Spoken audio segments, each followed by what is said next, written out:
Welcome to Ask The Latina. Many of us have a dog or a cat that is part of the family. Here's a picture of the member of my family, Ginger. She's a Sheltie Pomeranian mix, and she's well loved in her family. She has quite a personality that keeps us all entertained. Just like caring for our own children, we care for our pets and we want them healthy. 56% Hispanic Americans own pets compared to the average 67% of non-Hispanic Americans. How they conceptualize pet ownership could be different to other groups, mostly because some immigrants from Latin America countries often have had limited contact with veterinarians because of economic issues or misperceptions regarding the value of veterinary services. In 2011, Hispanic students represented 3.9% in veterinary schools among 28 veterinary colleges that we have here in the United States. The Association of American Veterinary Medical Colleges has been increasing the organization's visibility among minority science students and started to see an increase in Hispanics entering this field. Veterinarians in the United States can earn from $52,000 to $115,000 with an average of $75,000 annually. Our guest today is Edgardo Delgado, Dr. Edgardo Delgado. He's a veterinarian at Blue Pearl Emergency Center for Pets. Thank you, Dr. Delgado, for being our guest today. We really appreciate you being here. Tell us about where you were born and at what point in your life you knew you wanted to be a veterinarian. I was born in the island of Puerto Rico, in a city called Mayagüez. I wanted to be a vet since I was in 6th grade. That's great. Yeah. And what inspired you at 6th grade? My science teacher. Oh, okay. She didn't like the answer that I gave her when she asked me what I wanted to be when I grew up. And she told me she didn't see that happening, and that she saw me more as a vet because she knew me better. And little by little that worked up in my mind, and wow. I ended up making it my life goal. So she saw something in you then that you would be a vet. That's good. Dr. Delgado, how did you prepare before entering college and to study this field? Well, you have to study a lot. Basically, once you make it your goal, your goal should be getting good grades. Mm-hmm. Getting into vet school is not easy. And if you are planning on going into a school of veterinary medicine in the United States, mm-hmm. or one with a AVMA accredited right. program, you have to basically go to college and get a degree that it's science mm-hmm. based, or at least meet all the requirements that the vet schools demand, which you're gonna get those from science-based degrees. Mm-hmm. Basically, after that, then you have to apply for vet school, which is another, it's a graduate program. Right. So it's just like a medicine sort of, and similar it's to exactly the same. So graduation from an accredited veterinary school is necessary for a veterinarian's position, along with current licensing too in the state, correct? Yes. So where did you obtain your degree, and tell us about the process to get your license? Well, I obtained my degree from Ross University. It's a school in the Caribbean. Once you graduate from that, you have to then apply and get your national boards. Okay. And you do that through the NAVLE. So once you get those boards checked, you have you pass them boards, mm-hmm. What happens after is that you have to apply for state license. Mm-hmm. And many states will have state boards, mm-hmm. and they're just as hard or harder than the national boards. Yeah. So, and is it different in every state? Yes, every state. Some states will have what is called jurisprudence exams, mm-hmm. which is basically exams that pertain to the laws mm-hmm. that govern veterinary medicine. Others will have exams that basically are medicine and surgery and things like that. Mm. Some states are a little more lenient. And also, if you're moving from state to state, sometimes states will honor the license that you have in another state and give you what is called reciprocity, so you can move your license, get licensed in different states doing that. Is it challenging to enter one of the colleges in the United States? And what are the alternatives when you're passionate about becoming a veterinarian? As I said before, getting into vet school is very hard. It's actually easier to get into med school than it is to get into vet school. Wow. Because there are only, in the United States, there are only 28 schools. Yeah, that's right. And their class sizes are limited. And they already allocate a certain amount of seats for state residents, and then they will allocate certain seats for out-of-state students and also for minorities. So if you are coming from a place like Puerto Rico, for example, for me, which is definitely, you know, not only am I a minority, I'm also basically from out of here, you know, so. Well, it's like out of state because it's still part of the United States. Yeah, well, so basically, the being out of state and being a minority makes it even harder. So it is not an easy, it's not an easy thing to do. So that's why I have to stress you have to really have like really good grades, get a really good GRE. It's not impossible, obviously, but it's not easy. I know some people go to like Mexico or to other countries to get, is that still applicable, or do they still have to go? Absolutely. If you really want to become a vet, you can become a vet. You just have to be willing to make some sacrifices, and sometimes you have to leave the country to do it. There are certain degrees out there that certain schools that, although they're not in the United States, they actually have AVMA, they are AVMA accredited schools. So when you come back into the United States, you don't have to go through all the hurdles of applying as if you were coming from a different country, which is a lot harder. I had to do it. But either way, it's something that you can do. And it's very, you just have to put work on it and really like follow your dream, you know, you can do it. There is an AVMA accredited school in Mexico. There is one in St. Kitts, Ross University, the one that I graduated from, also is accredited. St. George's University in Grenada, which is before moving to Michigan, where I was actually working, teaching.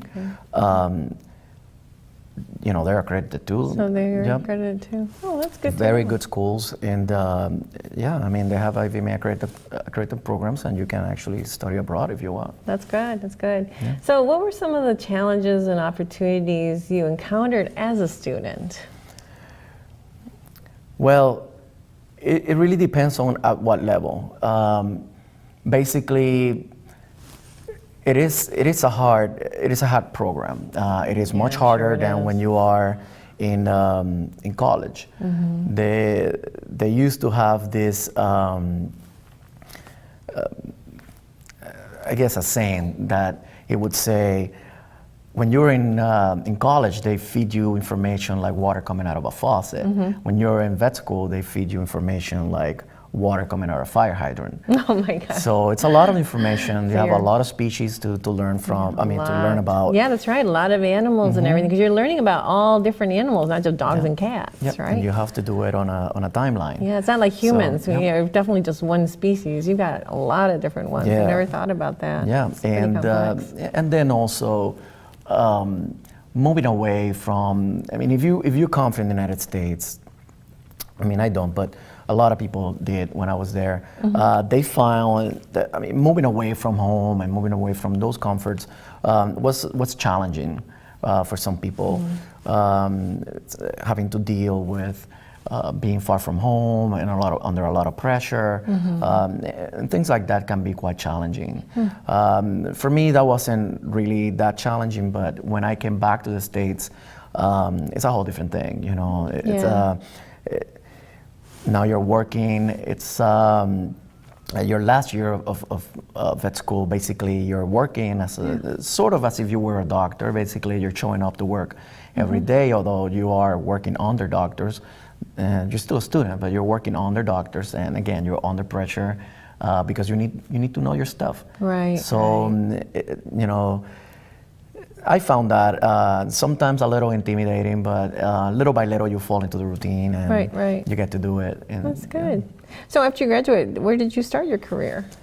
When I finished vet school, I went to New York, and I did an internship there.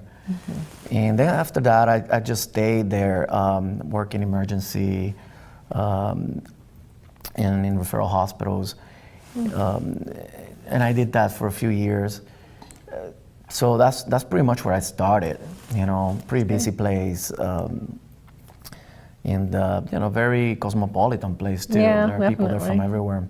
So, And I think in the cities, there's probably more pet owners than in the suburbs, right? depends on where you are. Oh, okay. I have to say, you know, in a city like New York, you have to see that space is at a premium. That's you know, true. so you'll still see the pets. It's just what type of pets do you see? So smaller apartments, usually you don't see people, although there are people that have them, but you won't see like Great Danes and things like that. Yeah, smaller dogs. Cramped in and- small apartments, but you know, lots of cats, lots of small Oh, I'm dogs. sure. Yeah, I would say that probably per capita, or sorry, not per capita, but per meter square in those big cities, you will see actually more pets because they're just like in people, they're more crowded into smaller places. Although in suburbs you see just bigger houses with bigger yards and things like that. Yeah, So, right. More dogs, more cats too. Yeah, that's true. You see them, I mean, you see large numbers either way. Oh, that's pretty good. And now you're at Blue Pearl, correct? I am a Blue Pearl right now. Yeah. That's good. Here in Southeast Michigan. Yeah, that's great. Now, most of the workers in farms, so this is a totally different species, of course, especially in the feed yards, they speak Spanish because they're mostly immigrants. And they're in constant communication with bilingual veterinarians, and a key value to feed yards throughout the country here in the United States. So some of the children immigrant workers are expressing interest in veterinary medicine because of this reason. Dr. Delgado, many doctors in human medicine, you kind of mentioned it, different species, they specialize in various areas as far as doctors go, with pediatricians, with humans, and cardiology. How many different areas would a veterinarian specialize in, and what would be the process, let's say, that you want to work with the farm and the feed yard and be that bilingual veterinarian there? Okay, so to address your first question or your first comment, there is a great need of bilingual veterinarians for that reason that you mentioned. If you live in a rural area, and let's say that you are an equine vet, or you work with cattle, one of the big limitations that veterinarians have to deal out there is that they don't speak Spanish. And the people that, like you say, that are working with the horses, a lot of the times these people that work with horses are coming from Argentina, sometimes from Brazil, but a lot of them from like down south. Yeah, 'cause and if you don't speak Spanish, you kind of like don't understand. I mean, Right. because the owner of the horse doesn't know what's going on with the horse. It's actually the person that deals with the horse every day. Right, And that's right. the guy that is working down in the stables. And the same thing with the cows and the they're the ones that and are these right there in farms. the front line. Yeah, taking care of so it. Yeah. I mean, definitely there is a great demand for veterinarians that speak Spanish. But not only that, I mean, if you live in a big urban center, like let's say New York, or South, like in Miami, South Florida, anywhere in South Florida, and Texas, California, these places are where Spanish-speaking communities are so prevalent. There are a big part of the market share. So they absolutely, knowing Spanish, being able to speak Spanish, it puts you really up there when you're trying to find a job or trying to negotiate, a good salary. So, yeah, I mean, absolutely. I mean, being bilingual, actually, It's a very big value helps. then, Yeah. definitely. To address your second point or question, it basically, to become a specialist, it basically works the same way as it would with in human medicine. So once you finish your undergrad, then you have to go to grad school. And in graduate school, you'll go for through 4 years of schooling down there, up there as well. And then you're gonna do an internship and then a residency. Right. Sometimes you have to do multiple specialty internships after you do your internship. So yeah, I mean, you could be looking at total schooling of over 12 years. Wow. Yeah, it's Yeah. so yeah. It's definitely very similar. So you mentioned you're currently working at Blue Pearl, which is an emergency clinic. Yes. And that was something that was new to me, and I was actually very pleased, given that I'm a pet owner in case of an emergency. Tell us about the challenges and the opportunities of working in a pet emergency clinic, and it seems to be something that's new, so there must be cropping up now, which is, I think, very necessary. Well, actually, emergency hospitals have been around for a while. Oh, really? Yeah. I just haven't found one. No, yeah, it's again, demographics have to deal a lot with it. Location. Oh, I see. Yeah, and basically, they haven't been as popular before, but yeah, there is need for them. They're local veterinarians like to work with places like the practice in which I practice because we are there for them. Right. Basically, they have their patients, their clients and their patients, and they want to know that once they close the doors because they have to go to sleep, they have to go back to their families, that once that they do that, I mean, there is somebody there for their patients and somebody there for their clients. So when one of these patients gets sick, they can always come to us, as an emergency situation, urgent care, Yeah, and we great. we help them. So that is our mission. That's wonderful. And then, of course, we talked about bilingual being very important. So you being bilingual there, I'm sure there are owners that need to have better care of their pets and ensure the compliance is very important for that reason too. Especially with the language barriers that exist. You are the only veterinarian that speaks Spanish there, am I correct, or are there others? Well, right now, as of now, at the practice that I'm working at, I am the only one that speaks Spanish. It has come handy a few times. I've had clients that come in and they only speak Spanish, which has been a lifesaver in a couple of situations. Unfortunately, I'm not there all of the time, but... so you had the opportunity to use your Spanish at work then. That's great. I mean,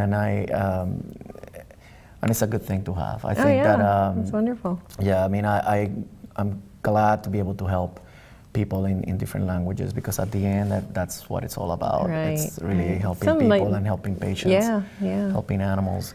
That's wonderful. And some people might be hesitant to take their pets because they're not sure if they're going to be able to have them understand if they're not perfect at speaking English. So as a pet owner, we do not ever imagine that our pets are going to be ill like humans, actually. Sometimes we hear that they get cancer and all different things. So, and they are a very important part of the family. So I recently found it very difficult to understand about anal glands, and maybe you can help me with that. But the expression for dogs, I had no idea why my dog was dragging her butt. And it's common for all dogs, and can this be painful in the long run? This is something... Wow. Yes, I mean, I do see a few cases about that from time to time. Anal glands, they can be quite problematic in dogs sometimes. They tend to sometimes getting impacted and infected and then sometimes abscessed. When that happens, it is extremely painful. These dogs won't let you touch them back there. sometimes you have to sedate them to deal with the problem. Usually your primary care veterinarian keeps tabs on this. Is it something that they can surgically be fixed so they don't have this happen all the time? They can be fixed. They can be fixed surgically. We usually leave that for when they are constantly causing a lot of problems. Because a lot of the times with diet changes and antibiotics, these problems can go away. Oh, that's good to know. Yep. But sometimes, despite our best efforts, they keep impacting and abscessing and rupturing, and when that happens, then the best thing is to just take them out. Yeah, wow. So Dr. Delgado, what are some of the recommendations you have for pet owners in caring? It's just basics that we should know about. Prevention. Okay. Prevention medicine is key.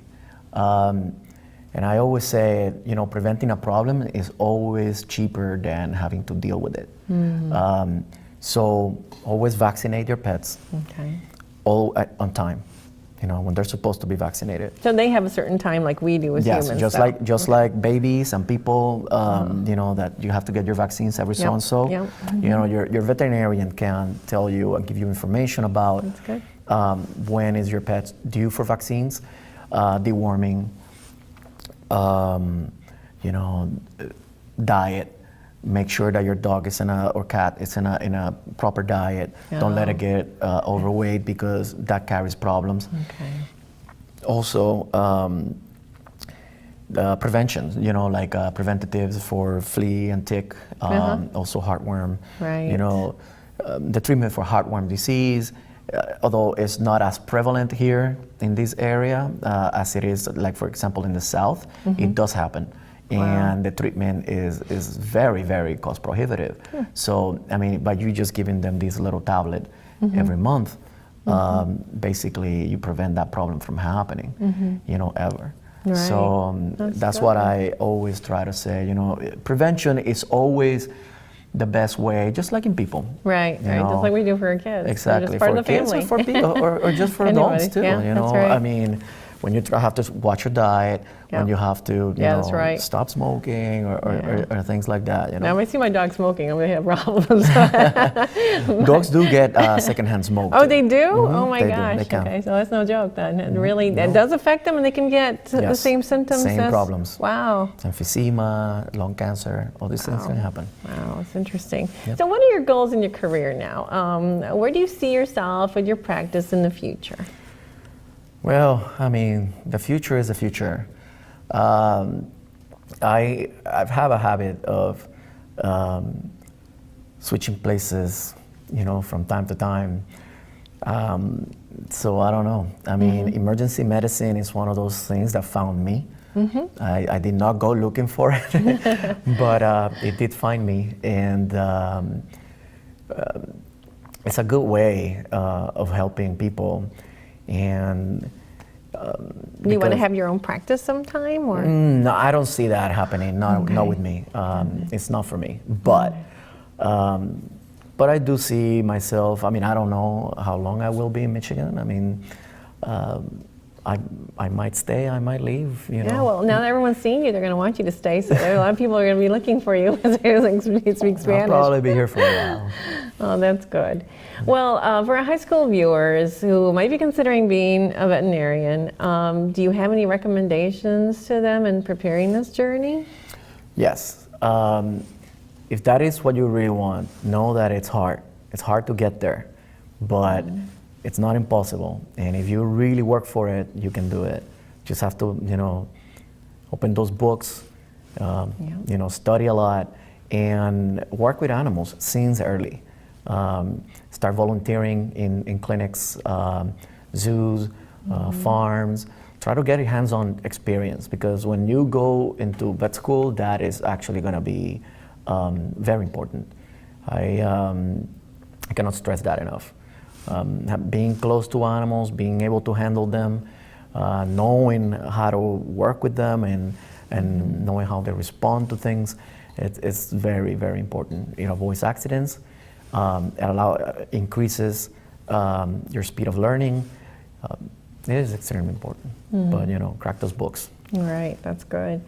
And then it seems like it's true that veterinarians should have a strong customer service skill to ensure clients are satisfied. So that's pretty important, having that, be able to relate to them. And in return, the customer is going to be able to come back to the facility for future services. And they should probably also have good problem skills, right? Solving problems, because they're actually helping diagnose and treat a wide variety of animals and ailments. So it's quite a lot of It's a lot to juggle. process there, but it's very fulfilling, I bet. I think it's great. Well, thank you, Dr. Delgado, for being our guest. We have learned a lot about this field and also about caring for our pets. So thank you, and we welcome you to a next episode of Ask The Latina. Thank you.